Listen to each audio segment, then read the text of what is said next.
हाय दोस्तों, कैसे हैं आप सभी। मैं उम्मीद करता हूं आप सब मस्त होंगे, सुपर होंगे। दोस्तों आज के स्टोरी टेलर सेशन में एक बहुत ही इंटरेस्टिंग टॉपिक पे आपसे डिस्कशन करने जा रहा हूं। बहुत तेज डेवलपमेंट हुआ है दोस्तों। इस टॉपिक का नाम है Afghanistan versus Afghanistan once again. ये क्या हुआ दोस्तों कि मैंने अफगानिस्तान वर्सेस अफगानिस्तान इस टॉपिक का नाम रखा है।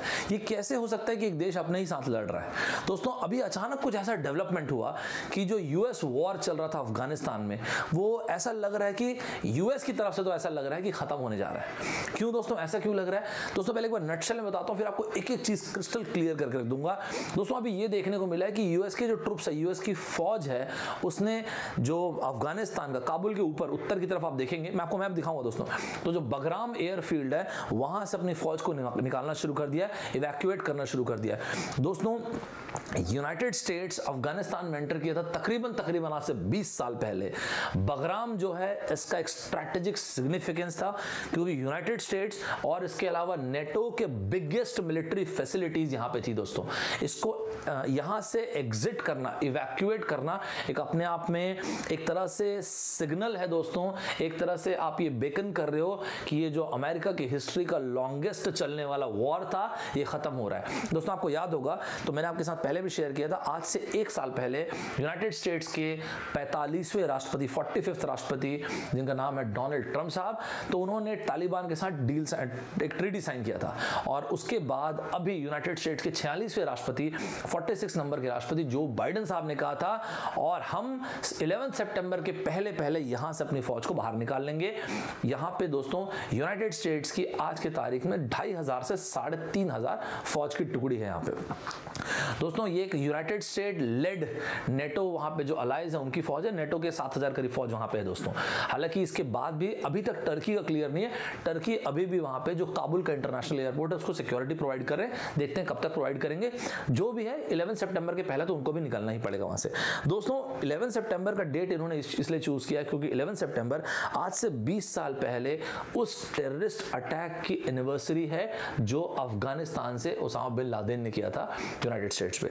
तो दोस्तों उसकी एनिवर्सरी है, इसके कारण यूनाइटेड स्टेट्स ने ये डेट को चूज किया था दोस्तों। लेकिन अभी ये देखने को मिला है 1 मई से, मतलब अभी क्या जुलाई शुरू है, पहले ही हफ्ता है, 1 मई से अभी आप जून तक देखेंगे तो आपको ऐसा लगेगा कि तालिबान भयंकर अग्रेसिव हो गया यार। जिस तरह से district after district after district Taliban कब्जाते चला जा रहा है, वेरी सॉरी टू से, कहीं ऐसा तो नहीं हो जाएगा कि ये जो वैक्यूम क्रिएट हो रहा है यूनाइटेड स्टेट्स की और नेटो की फौज के जाने से, इस वैक्यूम का पूरा फायदा तालिबान उठा ले और पूरा का पूरा अफगानिस्तान तालिबान में कन्वर्ट हो जाए। दोस्तों आज की इस कहानी को विस्तार से आपको बताता हूं, एक एक चीज क्रिस्टल क्लियर करके रख दूंगा। दोस्तों एक एक चीज को आराम से सुनिएगा। मैंने आपको 3 प्रॉमिसेस किए हैं दोस्तों। मैं जो भी कंटेंट आपको YouTube में प्रोवाइड करूंगा, वो कंटेंट ऐसा आपको 19-20 भी नहीं लगेगा। मेरी एबिलिटीज में बेस्ट ऑफ द बेस्ट जो आपको प्रोवाइड कर सकता हूं, मैं आपको प्रोवाइड करूंगा दोस्तों। इसके अलावा जो अनअकैडमी के ऐप पे मेरी स्पेशल क्लासेस होती हैं, अगर आपने नहीं देखा होगा तो आप ये कोड यूज कर सकते हैं, एब्सोल्युटली फ्री कर दिया दोस्तों। आप में से वो लोग YouTube में पढ़ सकते हैं जो भी स्टूडेंट्स गेट की तैयारी कर रहे हैं, ESC की तैयारी कर रहे हैं, पब्लिक सेक्टर की तैयारी कर रहे हैं, कैंपस की जो भी कर रहे हैं। और इस तरह से लेवल ऑफ डिफिकल्टी आपके ऐप की क्लासेस, स्पेशल क्लासेस थोड़ा ज्यादा होता है। उसमें गेट, ESC, पब्लिक सेक्टर के अलावा गेट वाले, आपके कैट वाले, GMAT, GRE ये सब स्टूडेंट्स भी आ सकते हैं। एकदम फ्री कर रखा है दोस्तों। अगर आप अटेंड नहीं किए तो जरूर अटेंड कीजिएगा। इसमें बहुत सारी चीजों पे हम डिस्कशन करते हैं। तो जैसे आप सैंपल के लिए देखेंगे तो यूट्यूब पे मैं इस तरह के अभी हर फ्राइडे को दोपहर के 2 बजे एक ऑल इंडिया टेस्ट सीरीज होती है। मैं उम्मीद करता हूं कि इस वाले सेशन को we are powerful beyond measures, जो मैं हर फ्राइडे इस तरह के सेशन शाम के 6 बजे लेता हूं यूट्यूब पे, आप इसको अटेंड किए हैं दोस्तों। मैं उम्मीद करता हूं कि आप अनअकैडमी के ऐप पे जो मैंने सेशंस फ्री कर रखे हैं, इसको भी आप अटेंड करते हैं। और इसी तरह से दोस्तों इसके ठीक पहले मैंने जो सेशंस लिए थे वो कुछ इस तरह के थे दोस्तों। मैं उम्मीद कर रहा हूं कि आप ये अटेंड करते हैं। और भूलिएगा मत दोस्तों, आज शाम में 7:45 एक घंटे के सेशन है। 6:30 से 7:30 15 मिनट का ब्रेक, 7:45 से 8:45 15 मिनट का ब्रेक, और उसके बाद 9 PM से 10 PM तक के ये हमारे 3 सेशंस हैं। क्रिटिकल रीजनिंग, PNC प्रोबेबिलिटी, उसके अलावा ज्योमेट्री के जरूर अटेंड कीजिएगा दोस्तों। आपको लगेगा इन सभी चीजों के बीच में अनअकैडमी कहां पे आता है दोस्तों? अनअकैडमी के लिए मैं हमेशा कहता हूं, आइडिया उस टाइम इस काम, इस दुनिया में सबसे पावरफुल वो चीज होती है। अगर आप में हंगर है ना दोस्तों कि मेरे को गजब तरीके से पढ़ना है, मुझे ना इनफाइनाइट पढ़ना है, मतलब इनफाइनाइट मतलब कहने का मतलब है कि सर मुझे ना जितने भी मस्त लोग हैं सबसे पढ़ना है दोस्तों। अनअकैडमी में क्या है, अगर आपको पढ़ने का हंगर है तो फिर देयर इज नो स्टॉपिंग्स। चाहे प्लस या आइकॉनिक सब्सक्रिप्शन जो भी मानो आप लीजिएगा, उसमें आपको लाइव क्लासेस मिलेंगे। आइकॉनिक में आपको रिकॉर्ड भी होते हुए मिलेंगे वीडियोस। वो वीडियो एक पूरी वीडियो लाइब्रेरी जैसे बनती है, 50 बार रिवाइज कीजिए, जितने बार आप रिवाइज करना चाहें, स्पीड बढ़ा के रिवाइज करना वैसे रिवाइज कीजिए। आप भी बोलेंगे सर ऐसा पॉसिबल है क्या कि जो भी कंटेंट है कंडेंस्ड फॉर्म में मुझे एक जगह पे मिल जाए? मिलेगा दोस्तों, आपको हर एक चीज पूरा प्रिपरेटरी नोट्स मिलेंगे। सर ये पॉसिबल है क्या मुझे टेस्ट पेपर एकदम A1 क्वालिटी का मिले? बिल्कुल मिलेगा दोस्तों। वीकली टेस्ट आपको एकदम A1 क्वालिटी का, जो डाउट है सर वो क्लियर हो सकता है क्या? डाउट क्लियरिंग सेशन आपका यहाँ पे रहेगा दोस्तों। सर मुझे प्लानिंग चाहिए रहती है, मैं एफर्ट देने को तैयार हूँ आपके लिए दोस्तों, एक्सक्यूज मी, प्लान भी करके बताएंगे। सर मुझे ना टेस्ट पेपर का एनालिसिस समझ में नहीं आता दोस्तों, टेस्ट पेपर का एनालिसिस कैसे करना वो भी हम देखेंगे। तो दोस्तों इस तरह से जितनी भी चीजें होंगी सारी की सारी चीजें अपन करेंगे इसमें, जरूर से देखिएगा इसको दोस्तों। मैं उम्मीद करता हूँ कि आप सभी लोग यहाँ पे हर संडे जो स्कॉलरशिप टेस्ट होता है, जैसे कि 30 मई को हुआ था, इस तरह से 27 जून को होता है, इस तरह से हर जुलाई के हर संडे को 11 बजे होता है दोस्तों। ये आप ये कोड यूज करते होंगे और टेस्ट सीरीज देते होंगे, नहीं तो फिर क्यों नहीं, जरूर दीजिए दोस्तों। आपकी इच्छा, आपको जहां से भी तैयारी करना है खुद से करना है, जैसे भी करना है कीजिए। आप टेस्ट सीरीज देंगे तो आपको पता चलेगा आप ऑल इंडिया लेवल पे स्टैंड कहां पे कर रहे हैं दोस्तों। आप देख सकते हैं 4 तारीख को 11, 18, 25 हर संडे को सुबह 11 बजे टेस्ट होता है दोस्तों। मेक श्योर कीजिएगा आप ये टेस्ट दें, जरूर देंगे टेस्ट। इसके अलावा दोस्तों इस टेस्ट में आपको मस्त स्कॉलरशिप भी अवेल कर सकते हैं दोस्तों। 30 जून को ये बैच स्टार्ट हुआ है, चाहे आप सिविल इंजीनियरिंग ले लीजिए, इलेक्ट्रिकल इंजीनियरिंग, कंप्यूटर साइंस ले लीजिए, इलेक्ट्रॉनिक्स, टेलीकम्युनिकेशन, मैकेनिकल, ये एक से एक आपको पता चलेगा इंडिया की बेस्ट ऑफ द बेस्ट लोग कौन है। कैसे पता चलेगा? इन सभी लोगों के वीडियोस यूट्यूब में भी अवेलेबल है, इन सभी लोगों के वीडियोस अनअकैडमी के ऐप पे स्पेशल क्लासेस में फ्रीली अवेलेबल भी हैं। अगर आपको देखना हो तो जरूर देखिएगा। उसके बाद अगर आपको लगता है यार मुझे इन सभी लोगों से पढ़ना है, एक से एक लोग है धुरंधर सब, जरूर पढ़िएगा दोस्तों। एक मस्त इन्फॉर्मेशन आपको देता हूँ, जो 7.25% से यहाँ पे हाइक होने वाला था प्राइस में, वो कैंसिल हो गया। तो बढ़िया न्यूज़ है दोस्तों। आप जो भी जिस भी एग्जाम की तैयारी करना चाहें, चाहे गेट डीएससी की तैयारी करना चाहें, कैट आईएम की तैयारी करना चाहें, आईटी की तैयारी करना चाहें, किसी भी एग्जाम की तैयारी करना चाहें दोस्तों, आप प्लस या आइकॉनिक जो सब्सक्रिप्शन होगा ले सकते हैं। उसमें जो भी फीस होगी, अलग अलग एग्जाम्स की अलग अलग फीस होगी, वो फीस पे करने की जरूरत नहीं है। वहाँ पे कोड यूज कीजिएगा ST20 से। ST मतलब मैं सौरभ ठाकुर, 26 मेरा डेट ऑफ बर्थ है दोस्तों। आप यूज करेंगे इमीडिएटली आपकी फीस कम हो जाएगी। इसी तरह से आइकॉनिक सब्सक्रिप्शन में भी दोस्तों वहाँ पे भी ST26 लगाइएगा, फीस आपकी मस्त तरीके से वहाँ पर भी कम हो जाएगी। ठीक है दोस्तों। 12 महीने के सब्सक्रिप्शन में आपके 2 महीने एब्सोल्युटली फ्री हैं और 24 महीने के सब्सक्रिप्शन में 3 महीने फ्री, तो मिस मत कीजिएगा दोस्तों। एक और कंपटीशन अभी शुरू किया है, कोई भी कंटेंट आपको ऐसा लगता है कि इनअप्रोप्रिएट कंटेंट, तो आप बिल्कुल रिपोर्ट कीजिएगा और आप मस्त तरीके से प्राइस भी जीत सकती है। इसीलिए दोस्तों, ताकि आपको ये फील हो कि कंटेंट हम एकदम ऑथेंटिक प्रोवाइड करते हैं, आपको मजा आएगा पढ़ के दोस्तों। 10,000 से ज्यादा इंडिया में स्टूडेंट्स हैं जो मुझ पर ट्रस्ट करते हैं। तो दोस्तों अगर आपको भी ऐसा है कि आपको मेरे साथ पढ़ने में मजा आता है और आप मुझ पर ट्रस्ट करते होंगे, तो अनअकैडमी के ऐप इंस्टॉल कीजिएगा। वहां पे दिखूंगा मैं सौरभ ठाकुर, ये रही मेरे लिंक प्रोफाइल की, तो आप ये क्लिक कीजिएगा और यहाँ पे जाके आप फॉलो कर लीजिएगा। आप देखेंगे कि ऐप में मैं बहुत सारी क्लासेस फ्रीली प्रोवाइड करता रहता हूँ, तो आप उसको जरूर अटेंड कीजिएगा, आपको मस्त मजा आएगा। सारी की सारी चीजें उसमें कंटेंट होगा, डाउनलोडेबल होता है। तो यूट्यूब में जैसे अभी आप वीडियो देख रहे हैं, ये कंटेंट आपको FT एक्सप्रेस में एकदम फ्रीली अवेलेबल होगा, वो मेरी रिस्पॉन्सिबिलिटी है दोस्तों। मैंने आपसे पहले भी कहा है कि ना मैं सिर्फ पढ़ाने नहीं आया, we need to create revolution, गजब टाइप का रिवॉल्यूशन। मेरे लिए रिवॉल्यूशन की डेफिनेशन एक लाइन की है, जिस दिन आप लोग मुझे ये बोलेंगे I am powerful beyond measures, that is the definition of revolution. दोस्तों मैं आपको ये प्रॉमिस करता हूँ कि to the very best of my abilities मैं आपको कंटेंट प्रोवाइड करूंगा। आपको ये प्रॉमिस करना पड़ेगा कि लाइक, शेयर, सब्सक्राइब ये आपको करना है, इसलिए क्योंकि इस दुनिया में जो चीज ग्रो नहीं करेगी वो खत्म हो जाती है। तो वो ग्रो करने की रिस्पॉन्सिबिलिटी आपकी, इस चैनल को ग्रो करने की रिस्पॉन्सिबिलिटी आपकी दोस्तों। स्टार्ट करता हूं दोस्तों आज की कहानी। ऐसा क्यों मैंने इस टॉपिक का नाम रखा Afghanistan versus Afghanistan once again. देखिएगा दोस्तों, आज के टाइम पे दोस्तों ये जो पूरी की पूरी कहानी है, ये कहानी जो मैं आपको सुना रहा हूँ, ये है अफगानिस्तान की कहानी। अफगानिस्तान मैप में कहाँ पे आता है दोस्तों, ये देख सकते हैं दोस्तों, ये अफगानिस्तान। अफगानिस्तान हमारा पुराना दोस्त है दोस्तों, हमारे हिस्टोरिकल रिलेशन रहे हैं अफगानिस्तान के साथ, और हम तो बिल्कुल चाहते हैं दोस्तों कि अफगानिस्तान में स्टेबिलिटी आए, लेकिन it's very unfortunate, tough time से गुजर रहा है अफगानिस्तान। आज की तारीख में दोस्तों आपको ये वाले सीन बहुत कॉमन दिखेंगे, और ये पर्टिकुलर ये इमेज दोस्तों यूनाइटेड स्टेट्स की आखिरी टुकड़ी जो 2,500 से 3,000 सेना के लोग हैं, यूनाइटेड स्टेट्स के जो 2,500 से 3,500 सेना के लोग हैं, और नेटो के तकरीबन 7,000 सैनिक जो हैं, वो आज की तारीख में आपको अफगानिस्तान के बगराम एयर बेस से जाते हुए दिखेंगे। ये देखिएगा दोस्तों, ये रहा बगराम एयर बेस। बगराम नाम इसका इसलिए दोस्तों, काबुल के पास एक गांव है 40 किलोमीटर दूर, उसका नाम है बगराम, उसी से इसका नाम पड़ा बगराम एयर बेस। दोस्तों इसका भयंकर सिंबॉलिक सिग्निफिकेंस है बगराम एयर बेस का, इस नाम को ध्यान रखिए, कॉम्पिटिटिव एग्जाम में बिल्कुल आने लायक बनता है। क्यों है सर इसका सिग्निफिकेंस? क्योंकि दोस्तों ये particular Bagram airbase AP centre रहा है तालिबानियन के साथ जो लड़ाई रही है या अलकायदा के साथ जो लड़ाई रही है पिछले 20 साल में। इस दौरान दोस्तों आप ये देख सकते हैं काबुल के उत्तर की तरफ, मतलब नॉर्थ की तरफ आप देखेंगे तो आपको दिखेगा बगराम एयरबेस। तो कुल मिला के यूनाइटेड स्टेट्स ने पुल आउट करने का सिग्नल तो दे दिया है। ये सिग्नल कैसे पता चला सर? ये सिग्नल पता चला यूनाइटेड स्टेट्स की सेना की टुकड़ी वर्ड इसलिए बोल रहा हूं, रेसिडुअरी फोर्स है दोस्तों, पूरी फौज नहीं है। एक जमाना था दोस्तों जब अफगानिस्तान में अमेरिका लेड नेटो अलायंस थे वहां पे, और तकरीबन 1.5 लाख, प्रिसाइसली 1,30,000 से ज्यादा सैनिक थे यहाँ पे। और आज की तारीख में आप देखेंगे तो यूएस के 2.5 से 3,500 सैनिक है, नेटो के 7,000 के आसपास सैनिक है दोस्तों।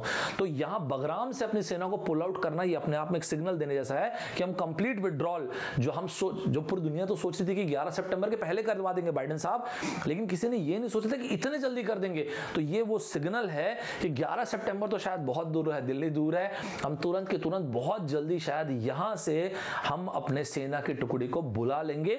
और इस तरह से शायद आपको ये भी देखने को मिलेगा कि जितने भी फॉरेन नेशनल्स अपनी सेना को बुला लेंगे दोस्तों। इसका मुख्य कारण जो बताया गया है वो ये है कि जितना एग्रेसिवली 1 मई के बाद से, 1 मई के बाद से अभी आप देखेंगे जिस रेट से तालिबानियन इंसर्जेंसी बढ़ी है, तालिबानियन जो हमले बढ़े हैं दोस्तों, एक के बाद एक डिस्ट्रिक्ट्स को मैंने मैप रखा है दोस्तों, आपको दिखाता हूं, एक चीज क्लियर कर दूंगा, आप सुनते जाइएगा सब चीजों को दोस्तों। जिस रेट से तालिबानियन इंसर्जेंसी बढ़ी है, जिस रेट से तालिबान जो डिस्ट्रिक्ट आफ्टर डिस्ट्रिक्ट को कब्जाना शुरू किया दोस्तों, ध्यान रखिएगा, जैसे मैंने आपको बताया कि पहले ये डिसाइड किया गया था कि 11 सितंबर 2021 के पहले यूनाइटेड स्टेट्स अपनी फौज को यहां से बुला लेगा। क्योंकि 11 सितंबर ना दोस्तों एनिवर्सरी है, किस चीज की एनिवर्सरी है? जो अलकायदा ने अटैक किया था 2001 में, आपको याद होगा, जिसमें अनफॉर्चुनेटली 300 से ज्यादा अमेरिकन की या तो मृत्यु हुई थी या बैडली इंजर्ड हुए थे। और फिर उसके बाद यूनाइटेड स्टेट्स ने डिसाइड किया था कि भाई साहब हम लोग आ रहे हैं, और यहां से यूनाइटेड स्टेट लेड अलायंस, मतलब नेटो अलायंस की बात कर रहा हूं। कमेंट बॉक्स में मुझे नेटो का फुल फॉर्म बताइएगा और नेटो की स्थापना कब हुई थी, मैंने ऑलरेडी पढ़ा रखा पूरा नेटो के बारे में डिटेल में। तो उस वक्त की बात है दोस्तों जब दिसंबर 2001 में यूनाइटेड स्टेट्स अफगानिस्तान में एंटर करता है। जैसा मैंने आपको बताया दोस्तों, आज यूनाइटेड स्टेट्स अफगानिस्तान में यूनाइटेड स्टेट्स के 2.5 से 3,500 सैनिक हैं और तकरीबन 7,000 नेटो अलायंस के सैनिक है दोस्तों। यहाँ पे दोस्तों ये बहुत ना खराब सिग्नल दे रहा है जो यहाँ पे सेना निकल के आ रही है, बहुत बड़ा वैक्यूम क्रिएट हो रहा है अफगानिस्तान में। अगर ऐसा हो गया और तालिबान वापस से राइज करके पावर में, तो बहुत अनफॉर्चुनेट होगा अफगानिस्तान के लिए दोस्तों। देखिए ये जिस एयरबेस के बारे में मैं बात कर रहा हूँ दोस्तों, इस एयरबेस को, बगराम एयरबेस को यूनाइटेड स्टेट्स ने बनाया नहीं दोस्तों, ध्यान रखिएगा। ये बगराम एयरबेस सोवियत मिलिट्री ने बनाया था जब लेट 1980s में सोवियत मिलिट्री यहाँ पे एंटर की थी। जैसा मैंने आपको बताया दोस्तों, ये बगराम एयरबेस जो है ना, ये बाजू में पास में काबुल के पास एक गांव है 40 किलोमीटर दूर, उस गांव का नाम है बगराम दोस्तों। ये बगराम एयरबेस काफी डेवलप्ड है ना, आपको मैं पहले बता दे रहा हूँ। यहाँ पे आपको अच्छे खासे ट्रुप्स मिलेंगे, अच्छे खासे सोल्जर्स मिलेंगे, बड़े बड़े रनवेज मिलेंगे। अभी आपको शायद ऐसे पता नहीं चल रहा हो, लेकिन बड़े बड़े रनवेज मिलेंगे जहाँ पे बहुत बड़े बड़े जहाज है, कार्गोज है, बॉम्बर एयरक्राफ्ट है। ये देख सकते दोस्तों, बहुत है ना, मतलब 100 से ज्यादा पार्किंग स्पॉट्स यहाँ पे हैं दोस्तों। आपको बड़े बड़े हॉस्पिटल्स मिलेंगे, 50-50 बेड के हॉस्पिटल मिलेंगे, ट्रॉमा बेस मिलेंगे, ऐसे काफी बड़ा दोस्तों। यहाँ पे 3 ऑपरेशन थिएटर्स मिलेंगे, डेंटल क्लिनिक्स मिलेंगे, बड़ी बड़ी बिल्डिंग्स मिलेगी। तो यहां से जब जा रहे हैं तो इसलिए मैंने आपको बोला इसका एक अलग स्ट्रैटेजिक सिग्निफिकेंस है, बहुत इंपॉर्टेंट है दोस्तों। इसके अलावा जो यूनाइटेड स्टेट्स के सोल्जर जिन लोगों को पकड़ते थे ना, जो लोग ये तालिबान की तरफ से लड़ रहे हैं या फिर इस तरह से बम फोड़ते हुए पकड़ा गए, तो यहाँ पे डिटेंशन कैंप्स भी जहाँ पे उनको रख देते थे। तो अफगानिस्तान में इसी को ना दोस्तों बोलते हैं ग्वांतानामोस। तो ग्वांतानामोस बे जो है, जिसका ये बहुत ही इनफेमस नाम है, एक्चुअली कुछ लोग रिकॉल भी कर पा रहे होंगे। तो ग्वांतानामोस बे देखेंगे तो ये रहा दोस्तों। तो यहाँ पे डिटेंशन सेंटर भी है जहाँ पे, जिसकी बात मैं आपसे कर रहा हूँ ग्वांतानामो बे के बारे में। तो यहाँ पे इन लोगों को फिर रखा जाता था दोस्तों, ठीक है दोस्तों। जहाँ पे फिर वो डिटेंशन सेंटर, तो इंटरोगेशन वगैरह वो सब दुनिया भर की चीजें यहाँ पे तो खैर होती ही थी। तो ये होता दोस्तों मैंने आपसे एक बात कही कि पूरी दुनिया में डिस्कशन ये हो रहा है कि ये सही टाइम नहीं था यूनाइटेड स्टेट्स को या नेटो एलाइज को अपनी फौज को यहाँ से निकालने का। लेकिन ऐसा क्यों? देखिए दोस्तों, ये क्यों सही टाइम नहीं था, इसके बारे में आपको सिंपल सरल सामान्य भाषा में डिटेल में बताता हूँ, ध्यान से सुनेगा। देखिए दोस्तों, ये मिशन आज से कई साल पहले शुरू हुआ था, राइट। जैसा मैंने आपको बोला, यूनाइटेड स्टेट्स के तकरीबन 2,500 से 3,500 सैनिक आज की तारीख में अफगानिस्तान में थे। अफगानिस्तान की राजधानी का नाम काबुल है और ये अब बाहर निकल रहे हैं। 29 फरवरी 2020 को लास्ट ईयर साइन किया था, पैक्ट साइन किया था ट्रंप साहब ने और तालिबान ने कि हम अपनी फौज को निकाल लेंगे यहाँ से। नेटो भी बाहर निकलना पड़ेगा। आज की तारीख में आप देखेंगे तो काबुल इंटरनेशनल एयरपोर्ट जो है उसको अभी टर्की अपनी फौज जब तक निकालेगा तब निकालेगा, लेकिन आज के टाइम पे इसको जो प्रोटेक्शन प्रोवाइड करने वाला है वो है टर्की प्रोवाइड करने वाला है। ठीक है दोस्तों, मैंने बोला आपको दोस्तों जिस रेट से तालिबान इंसर्जेंसी, तालिबान जो मिलिटेंट्स हैं डिस्ट्रिक्ट आफ्टर डिस्ट्रिक्ट जीतते चले जा रहे हैं, तो दुनिया को ये डर है कि एक नया गृह युद्ध ना शुरू हो जाए। ये पूरा वैसे ही फॉर्मेट बन रहा है दोस्तों, एग्जैक्टली वही फ्रेमवर्क है जो अफगानिस्तान में हिस्टोरिकली फॉलो होता है दोस्तों। 20 साल से यूनाइटेड स्टेट्स की फौज यहाँ पे है ना, लेकिन उसके पहले से अगर आप देखेंगे तो यहाँ पे सोवियत रूस की एंट्री होती, तब तो सोवियत रूस था, फिर उसका डिसोल्यूशन हुआ, विघटन हुआ, 15 देशों में टूटा, तो सोवियत रूस था। सोवियत रूस के बाद दोस्तों जब सोवियत रूस यहाँ से गया 1989 में, फिर यहाँ पे अफगानिस्तान और तालिबानियंस की लड़ाई होती है, अफगानिस्तान की तरफ से मिलिशियाज आते हैं, फिर मिलिशिया और तालिबानियंस की लड़ाई होती है। 1996 में तालिबान पावर पे आ जाता है और तालिबान फिर रूल करने लगता है अफगानिस्तान को। उसके बाद 2001 में यूनाइटेड स्टेट्स की एंट्री होती है। फिर अभी ऐसा हो रहा है कि तालिबान फिर से एग्रेसिव हो रहा है, जब यूनाइटेड स्टेट की फौज और जो नेटो फोर्सेस यहाँ से जब जा रहे हैं, तो ऐसा लग रहा है कि तालिबान फिर से पावर में आ जाएगा, फिर से मिलिशियाज जो है एक्टिवेट हो रहे हैं दोस्तों। सेम ये ना उसी तरह की कहानी चल रही है। इट्स वेरी सॉरी टू से, आपको इस तरह की चीजें हो सकता है आने वाले टाइम पे फिर से देखने को मिले। इट्स वेरी पेनफुल यार, ऐसा किसी भी देश के लिए ऐसा देखना बहुत पेनफुल है, और अफगानिस्तान जिसके साथ हमारे हिस्टोरिकल रिलेशंस रहे, it's very very painful to see. दोस्तों आपको ध्यान होगा तो मैंने आपको जैसे बताया, आज देखिए ना आप, ये एक आम शहर है जहाँ पे कुछ बचा है दोस्तों। सोच के देखिए, पूरे टीले जैसे पड़े, टूट फूट गए घर। It's very unfortunate. आज की तारीख में इतना भयंकर ह्यूमैनिटेरियन क्राइसिस आपको देखने को मिलेगा अफगानिस्तान में, यमन में, सीरिया में, बहुत बुरी हालत से दोस्तों। बाइडेन साहब ने ये कहा अभी कि देखो यार, ट्रम्प साहब, बाइडेन साहब के एक्चुअली जो आर्मी जनरल साहब है, उन्होंने ये कहा, मैं आपको दिखाता हूँ आर्मी जनरल ने ये कहा कि सर शायद ना ये राइट टाइम नहीं रहेगा, हम अगर बाद में यहाँ से निकलें, यहाँ से छोड़ के जाएं तो ठीक रहेगा। एक पॉलिटिकल स्टेबिलिटी चाहिए हमको, यहाँ पे पॉलिटिकल अग्रीमेंट करवा देते हैं। अदरवाइज ये जो वैक्यूम शब्द मैं अपनी तरफ से बोल रहा हूँ, अदरवाइज जो वैक्यूम क्रिएट होगा ना सर, एकदम परफेक्ट माहौल बनेगा। तालिबान यहाँ पे हमला कर जाएगा सर, अपनी इंसर्जेंसी बढ़ा देगा, और जो यूनाइटेड स्टेट लेड जो यूनाइटेड स्टेट बैक्ड जो काबुल गवर्नमेंट है, मतलब अफगानिस्तान की सरकार जो है, अफगानिस्तान के राष्ट्रपति साहब का नाम है अशरफ घानी साहब। तो सर ये हम अगर इनके बीच में, अशरफ घानी साहब मतलब अफगानिस्तान के बीच में और तालिबान के बीच में कुछ ट्रीटी करवा पाते तो ज़्यादा अच्छा होता, जिससे शांति स्थापित हो पाती। आपको ध्यान होगा दोस्तों, तो अशरफ घानी साहब अभी वॉशिंगटन आए हुए थे, और अशरफ घानी साहब ये रहे, और इनके अलावा अब्दुल्ला साहब भी आए हुए थे। तो अशरफ घानी साहब की मुलाकात होती जोई बाइडेन साहब से। जोई बाइडेन साहब एक सीधा ब्लंटली और क्लियरली इस बात को बोलते हैं, जो सरल भाषा में बोलते हैं, उसका मतलब ये है, आपका देश है, आप संभाल लो, इसके फ्यूचर की जिम्मेदारी आप लो, बाकी वो जो भी एड चाहिए होगा, फाइनेंशियल एड चाहिए होगा, डिप्लोमेटिक एड चाहिए होगा, जो कुछ भी चाहिए होगा हम प्रोवाइड करने का प्रयास करेंगे। ठीक बात है ना दोस्तों। तो इस तरह से डिस्कशन हुआ था, और ये वीडियो भी मैंने बनाया था जिस दिन डिस्कशन होने वाला था, उस दिन मैंने आपके साथ शेयर किया दोस्तों कि मैं आप ये इस पॉइंट पे डिस्कशन हो सकते हैं, नहीं देखेंगे तो देखिएगा।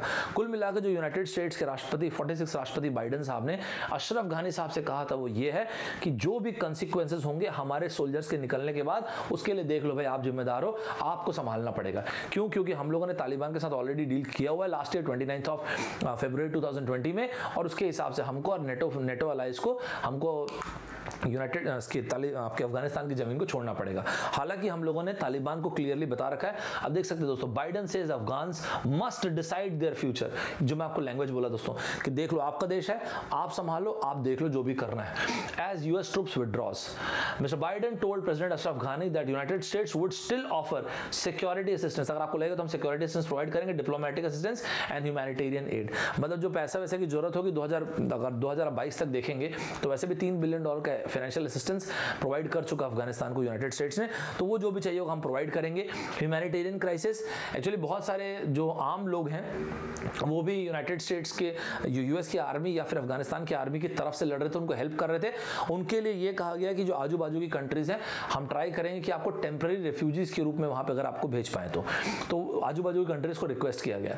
लास्ट ईयर दोस्तों दोहा में सब लोग मिले थे, यूनाइटेड स्टेट्स के राष्ट्रपति, आप देख सकते हैं ट्रम्प साहब, भी पुराना आर्टिकल आप यहाँ पे डेट देखेंगे, मैं आपको भेजूंगा, आप डेट सब देखिएगा। तो लास्ट ईयर फिर यूनाइटेड स्टेट्स और तालिबान की मीटिंग हुई थी, दोहा की बात है। दोहा मतलब कतर की राजधानी का नाम है दोहा दोस्तों। कमेंट बॉक्स में कतर की करेंसी का नाम बताइएगा दोस्तों, और मुझे ये बताइएगा कतर इतना रईस देश बना कैसे, कोई भी जो भी बताना चाहे बताइएगा। कतर के पास तो पहले इतना पैसा था नहीं, तो कतर अचानक इतना पैसे वाला देश कैसे बना, मुझे बताइएगा, और इसके लिए रिक्वायरमेंट होगा तो बताइएगा, आपको मैं पूरा एक वीडियो बना दूंगा इसके लिए। ठीक है दोस्तों, अगर 2022 तक देखेंगे तो फाइनेंशियल असिस्टेंस जो है यूनाइटेड स्टेट्स $3 बिलियन के आसपास इनको प्रोवाइड कर रहा है दोस्तों। और बाइडेन साहब ने ये कहा कि ठीक है, जो भी ह्यूमैनिटेरियन क्राइसिस के बारे में आप बात कर रहे हैं उसमें हम जो भी अपनी तरफ से योगदान दे सकते हैं हम देंगे।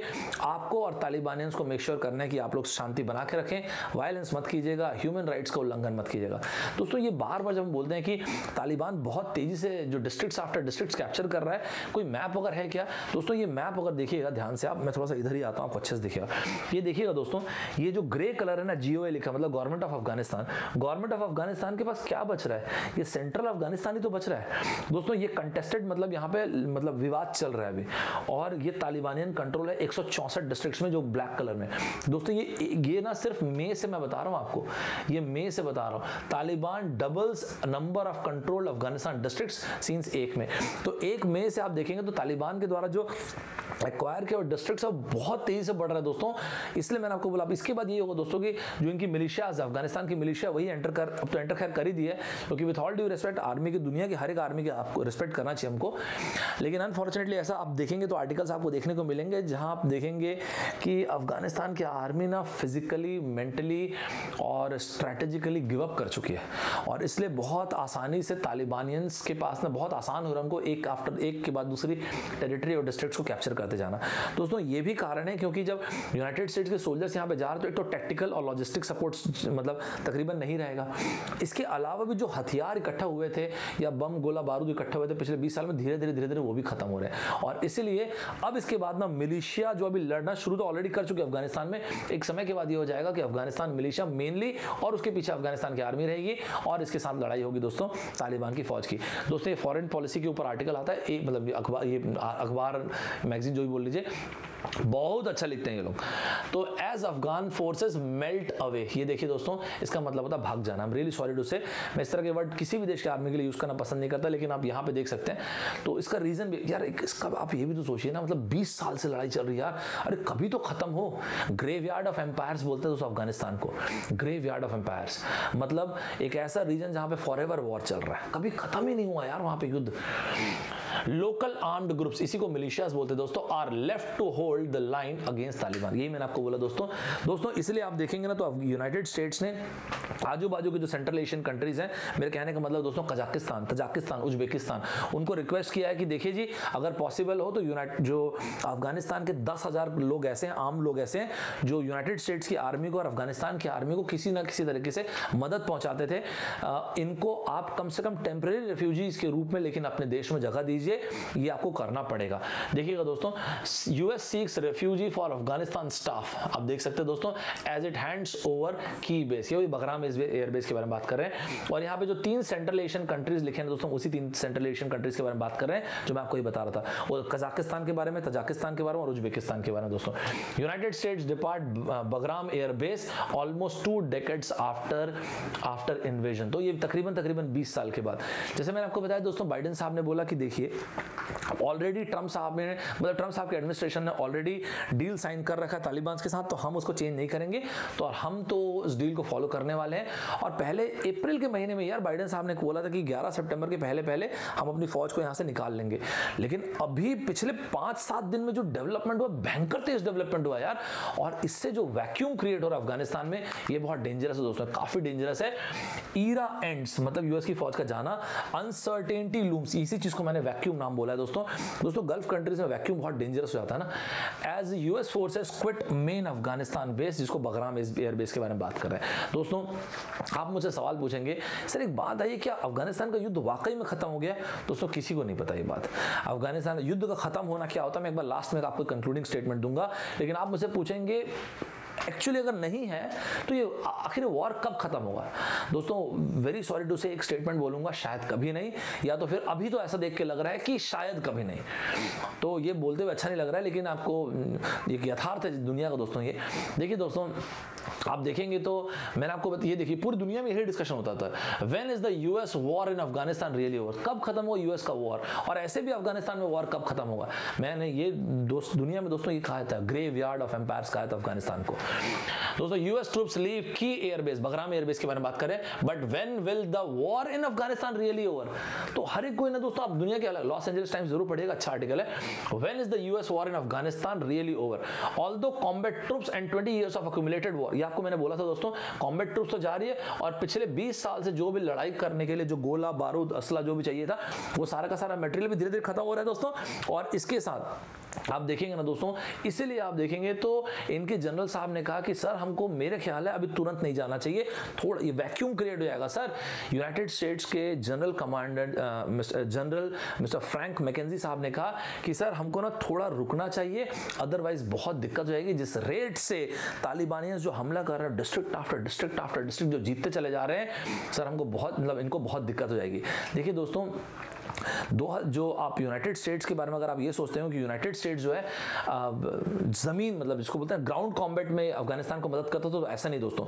यूनाइटेड स्टेट्स ने ग्राउंड कॉम्बैट में अफगानिस्तान को मतलब मदद करना 2014 में से ही बंद कर रखा है। जो बेसिकली आज के टाइम पे सपोर्ट होता था दोस्तों, वो एयरक्राफ्ट और लॉजिस्टिक सपोर्ट होता था, टेक्निकल सपोर्ट होता था, उसका सपोर्ट होता था। लेकिन अब क्या है, जब यूनाइटेड स्टेट्स पूरा बोरिया बिस्तर लेकर अफगानिस्तान से चला जाएगा, तो अगला बेस उनका कहां पे, पर्शियन गल्फ पे है, तो काफी मुश्किल हो जाएगी दोस्तों। और एक और बात बोलता हूं दोस्तों आपको, एक, चलिए ठीक है, थोड़ी देर के बाद दिखाता हूं, बाकायदा एक डील साइन हुई थी, मतलब एक पैक्ट बनाया गया था जिसमें यह कहा गया था कि हम अफगानिस्तान की फौज के लोगों को ट्रेन करेंगे, एडवाइस करेंगे अफगानिस्तान की फोर्स को। मैं लास्ट में आपको इनफैक्ट दिखाता हूं दोस्तों, ठीक है दोस्तों।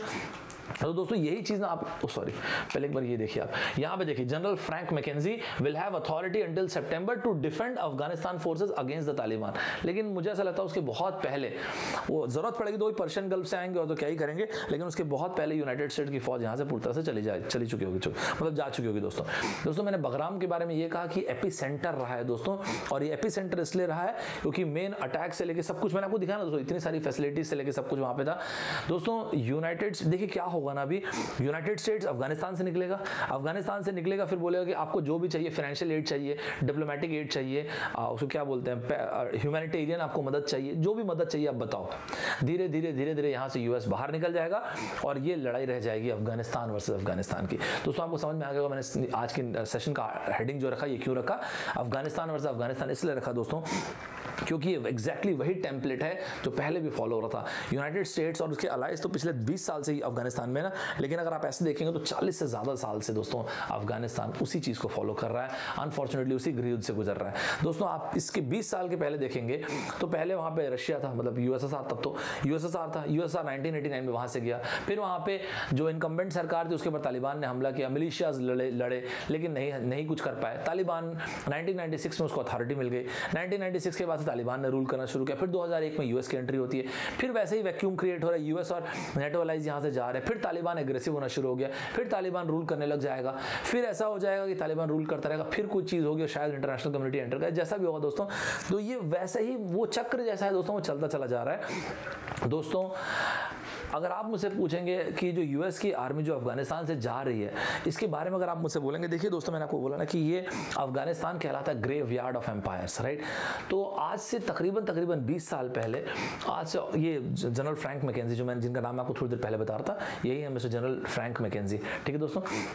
तो दोस्तों ये देखिए आप, ये किसका आर्टिकल है, न्यूयॉर्क टाइम्स का आर्टिकल है ये, as United State pulls out of Afghanistan, Kabul airport is a final stand. दोस्तों काबुल इंटरनेशनल एयरपोर्ट के बारे में बात करें, यहाँ पे ना काबुल इंटरनेशनल एयरपोर्ट में आज की तारीख में टर्की जो है वो सिक्योरिटी प्रोवाइड कर रहा है, ध्यान रखिएगा।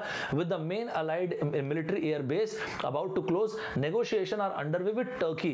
ये देखिए दोस्तों, about continuing to secure the civilian airport as Taliban advances across the country. वैसे आपको एक बात आता है दोस्तों, तालिबान जो है टर्की के साथ उनकी कोई दुश्मनी नहीं है, वो जैसे आपने देखा हो तो कुछ दिन पहले जो तालिबान के स्पोक्स पर्सन थे उनका भी स्टेटमेंट आया था कि नहीं टर्की तो अपना बढ़िया दोस्त है, टर्की अब मतलब मजेदार टाइप का दोस्त है अपना, लेकिन टर्की भी एक नेटो अलाई है तो उनको भी जाना चाहिए और जाना ही पड़ेगा। 11 सितंबर के पहले तो इनको भी जाना है, गलत है अगर आप ऐसा करोगे तो। दोस्तों मैं आपको फिर से बोलता हूँ, जिस रेट से इंसर्जेंसी बढ़ी है, जिस रेट से ब्लडशेड बढ़ा है, आप देखेंगे दोस्तों तो अभी काफ़ी तेज़, और ये चीज़ ना पूरी दुनिया में आप देखेंगे, पूरी दुनिया में आर्टिकल्स में आप देखेंगे कि 1 मई से लेकर अभी जून में ना डिस्ट्रिक्ट आफ्टर डिस्ट्रिक्ट कब्जाते चले जा रहे तालिबान, और ये पूरा का पूरा देश अफगानिस्तान धीरे धीरे तालिबान के टेरिटरी में कन्वर्ट हो जा रहा है। दोस्तों आपको ना ये जो प्रो अफगानियन गवर्नमेंट फोर्सेज, मतलब प्रो अफगानियन गवर्नमेंट फोर्सेस का मतलब अफगानिस्तान की सरकार और इसके अलावा मिलिशियाज दोनों की बात कर रहा हूं दोस्तों। ये उस तालिबानी इंसर्जेंसी के आगे टिक नहीं पा रही दोस्तों। अभी देखिए दोस्तों, आप दुनिया में आर्टिकल्स देखने को मिलेंगे, Afghanistan war causes record bloodshed amid US troop exit. तो अभी ना दोस्तों भयंकर एकदम कत्लेआम होना शुरू हो गया वहां पे। और भी देखिएगा दोस्तों, Afghan war causes record bloodshed, ये किसके बारे में बात कर रहे हैं? अभी पिछले महीने को आप देखेंगे ना दोस्तों, तो जितना किलिंग्स देखने को मिली है 2001 में इतनी देखने को मिली थी। तो मतलब बहुत सारे अनफॉर्चुनेटली आप देखेंगे लोगों की मृत्यु देखने को मिली है। वो यही है दोस्तों, क्योंकि इनका कब्जाते चला जा रहा तालिबान अपने टेरिटरी को, मतलब अपने नहीं, मतलब अफगानिस्तान की टेरिटरी को कब्जाते चला जा रहा है डिस्ट्रिक्ट आफ्टर डिस्ट्रिक्ट। ठीक है दोस्तों, तो जो ये कहा जा रहा है दोस्तों, जो प्रो डेमोक्रेसी या प्रो अफगानिस्तान या प्रो गवर्नमेंट फोर्सेस जो है, वेरी सॉरी टू से, मतलब अफगानिस्तान की मिलिट्री जो है, ऐसा कहा जा रहा है कि वो सरेंडर भी बहुत आसानी से करते चले जा रहे हैं। जैसे जनरल साहब का कहना है ना कि वो लोग फिजिकली मेंटली एग्जॉस्ट हो गए, ये भी उसका एक बहुत प्राइम रीजन है। हथियार भी नहीं है, अभी हथियार भी धीरे धीरे खत्म होते जा रहे हैं दोस्तों। अगर आप देखेंगे ना तो यहाँ पे क्या लिखा है दोस्तों, a quarter of Afghanistan district fall to the Taliban amid calls for a second resistance. आप मुझसे ये पूछ सकते हैं कि सर इतना कितना डिस्ट्रिक्ट ये लोग कब्जा लिए? दोस्तों इस मैप को देखिएगा, इस मैप को देखेंगे तो जो डार्क येलो कलर, इसको मैं आपको भेजूंगा तो आप और अच्छे से देखिएगा। यहाँ पे जो डार्क येलो कलर जो सबसे पहले यहाँ पे दे रखा है, ये तालिबान ने अभी कब्जाया है। अगर पिछले हफ्ते का अगर आपने मेरा वीडियो देखा होगा तो मैंने कैटेगोरिकली कुंदुज का नाम लिया था, कुंदुज के अलावा बाल्ख का नाम लिया था और फरियाब का नाम लिया था, याद है दोस्तों आपको? तो इसको अभी तालिबान ने कब्जाया करके तकरीबन कब्जा लिया है। और जो हल्का पीला कलर दोस्तों, लाइट येलो कलर है, ये तो ऑलरेडी तालिबान कब्जे में था। ये ब्लू कलर जो छुटपुट आपको दिख रहे हैं दोस्तों, ये एक, ये इधर, ये छोटा सा इधर और इधर, ये वो टेरिटरी है जो तालिबान ने कब्जाया था। लेकिन अब ना अफगान की फौज ने वापस, अफगान की सरकार ने वापस यहाँ से निकलवा लिया। कितने ही है दोस्तों, सेंट्रल अफगानिस्तान को छोड़ देंगे तो तकरीबन तो पूरे देश में तालिबान का कब्जा देखने को मिल रहा है, राइट दोस्तों। इसके अलावा भी ना कई बार आप देखेंगे कि जो अफगानिस्तान के डिफेंस मिनिस्टर या स्पोक्स पर्सन अगर बोलेंगे कि हम लोग तो भयंकर बमबारी कर रहे हैं, ये इसको उड़ा दिए, उसको उड़ा दिए, और इतने सारे हम लोगों ने तालिबान को या मिलिटेंट इनको इंसर्जेंसी जो हो रही थी सबको नस्तो नाबूद कर दिया, बहुत सारे तालिबान को मार डाला। दोस्तों आपको मैं बताता हूँ, विश्व में ये कहा जाता है कि ये जो नंबर्स बोल रहे हैं ना, ये बहुत ही इन्फ्लेटेड है। चाहे आप अपने आप के लिए बोल रहे हैं, चाहे अपने देश के लोगों के लिए बोल रहे हैं, चाहे दुनिया को बताने के लिए बोल रहे हैं, ये बहुत ही इन्फ्लेटेड है।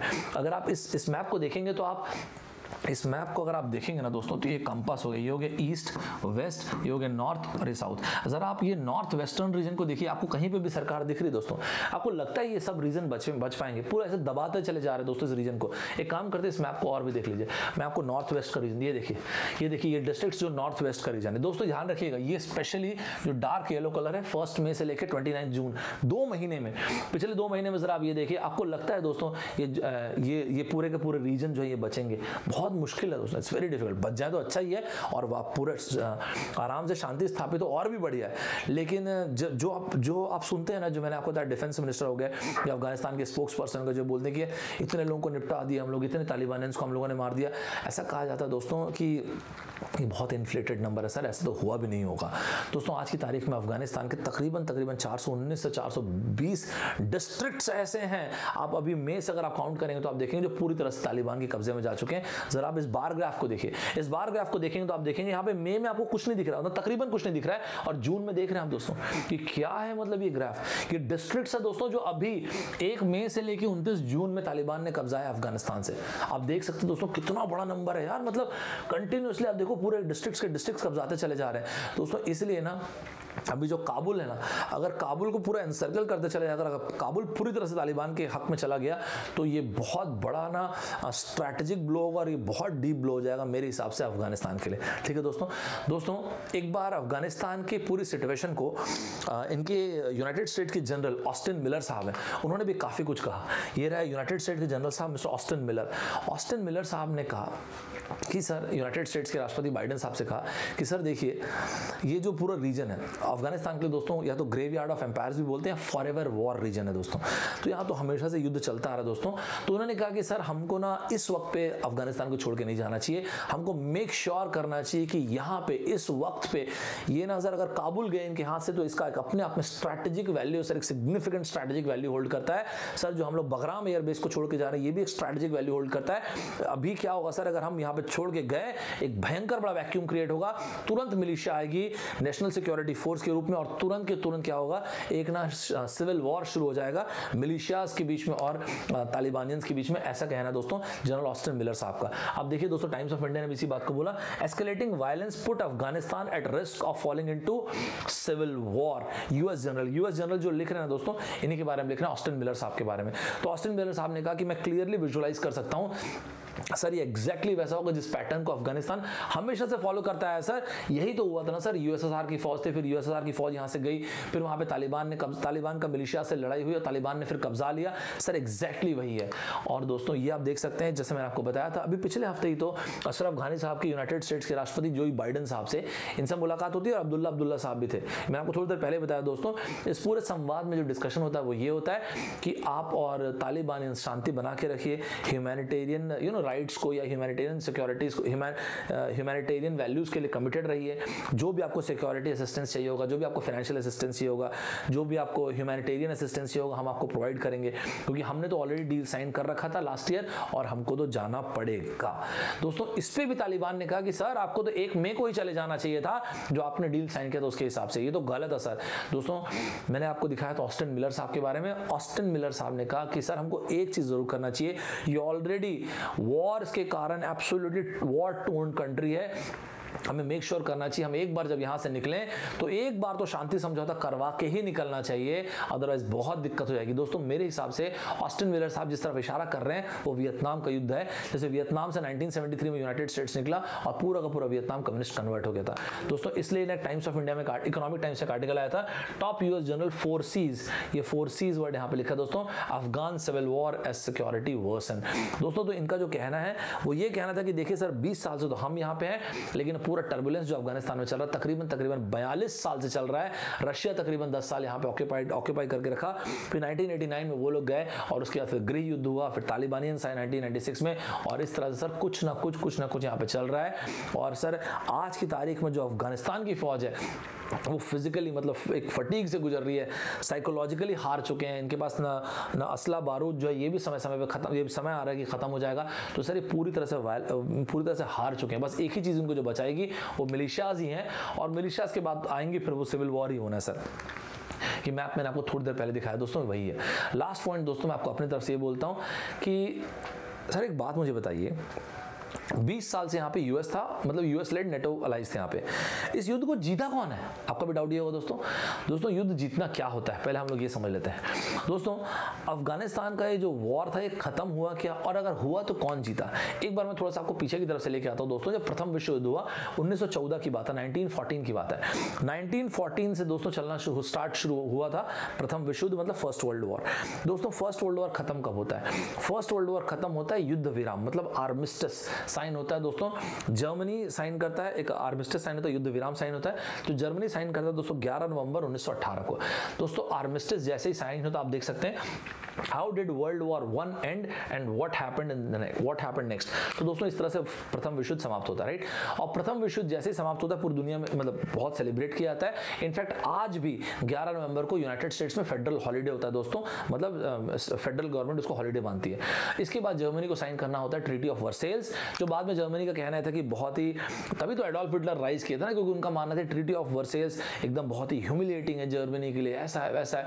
अगर आपको जरूरत होगी तो मुझे बताइएगा, ट्रीटी ऑफ वर्सेल्स में पूरा डिस्कशन लूंगा, कैसे वो treaty of Versailles great depression अपन इसको कनेक्ट कर देंगे, और कैसे एडोल्फ हिटलर की राइज होता है और कैसे जर्मनी राइज करता है यहाँ से। मैंने वैसे शॉर्ट में ट्रीटी ऑफ वर्सेल्स के ऊपर आर्टिकल रखा हुआ है। तो कुल मिला के आप देखिएगा कि जर्मनी को इतने नंबर ऑफ सैनिक ही रख सकते थे, इतना टैक्स पे करना पड़ेगा यूएसए को, ऐसा सब बहुत कुछ था। तो चलो मैं समझ गया कि आर्मिस्टिस युद्ध विराम साइन हुआ 11 नवंबर को, चलो मैं समझ गया 1918 को। सेकंड वर्ल्ड वॉर, बड़े वर्ल्ड वॉर पे आते हैं, एक और वॉर पे आते हैं। दूसरा एक बड़ा वॉर जो दुनिया में हुआ दोस्तों वो 1945 में खत्म हुआ। दोस्तों 1945 में क्या हुआ? 1945 में एक तरफ अलाइड फोर्सेस थे और एक तरफ एक्सिस फोर्सेस थे, धुरी शक्तियां। एक्सिस फोर्सेस में थे जर्मनी, इटली और जापान। जर्मनी एडोल्फ हिटलर की बर्लिन बंकर में मृत्यु होती है। उसके बाद जर्मनी गिव अप करता है। जर्मनी बोलता है भाई साहब अपना तो सरेंडर है। जैसे जर्मनी सरेंडर करता है दोस्तों, इसको बोलते हैं VE मतलब विक्ट्री इन यूरोप, इस तरह से सेलिब्रेट किया जाता है। तो विक्ट्री इन यूरोप इस तरह से दोस्तों बहुत उस वक्त सेलिब्रेट किया गया। आपको याद होगा दोस्तों, तो मुसोलिनी जो इटली के थे, उनको बीच चौराहे पे कम्युनिस्ट पार्टीजन्स ने मार दिया था। और जापान में हिरोशिमा और नागासाकी में 6 अगस्त और 9 अगस्त को एटम बम गिराया गया, लिटिल बॉय और फैट मैन। और 14 अगस्त 1945 को जापान ने गिव अप कर दिया। जापान जब गिव अप करता है, इसको बोला था VJ मतलब विक्ट्री ओवर जापान। जैसे यूएस ने बॉम्ब गिराया दोस्तों, राइट। और जापान बोलता है भाई साहब हमारा भी अनकंडीशनल सरेंडर है। दोस्तों मैंने जान के इस इमेज को रखा है, एक बार यहाँ पे आप देखिएगा, war in Europe is over, full surrender. Full surrender का मतलब होता है दोस्तों, हम तो हार मानते हैं और हमारे सारे के सारे उपनिवेश भी आपके हुए। वहीं से पूरा कोरियन पेनिनसुला सब बना है दोस्तों। चलिए ये 2 मेजर युद्ध। इसके बाद और क्या हुआ? इसके बाद कोरियन वॉर हुआ। तो नॉर्थ एंड साउथ कोरिया, हालांकि इसे फॉरगॉटन वॉर बोलते हैं, चलो लेकिन ठीक है, हुआ तो था। 1951 से 53 की बात है दोस्तों, ठीक है दोस्तों। जैसे कि आप महाभारत अगर देखे होंगे, महाभारत रामायण देखे होंगे, तो जैसे महाभारत में याद है, कौरव पांडव सुबह ऐसे शंख बजा, लड़े, फिर पूरा दिन खत्म हो, फिर शंख बजा, फिर लड़ाई खत्म हो गई। इसको बोलते दोस्तों, जब लड़ाई खत्म किया ना आपने, इसको बोलते हैं आर्मिस्टिस, युद्ध विराम। युद्ध विराम का मतलब है कि युद्ध चल रहा है, कल फिर लड़ेंगे, इसको बोलते हैं युद्ध विराम। तो होता क्या है दोस्तों, युद्ध विराम मतलब आर्मिस्टिस के बाद फिर पीस ट्रीटी साइन होती है। तो आप देखेंगे तो हर जगह आपको armistice, peace treaty, armistice, peace treaty कम से कम कुछ एक दिखेगा।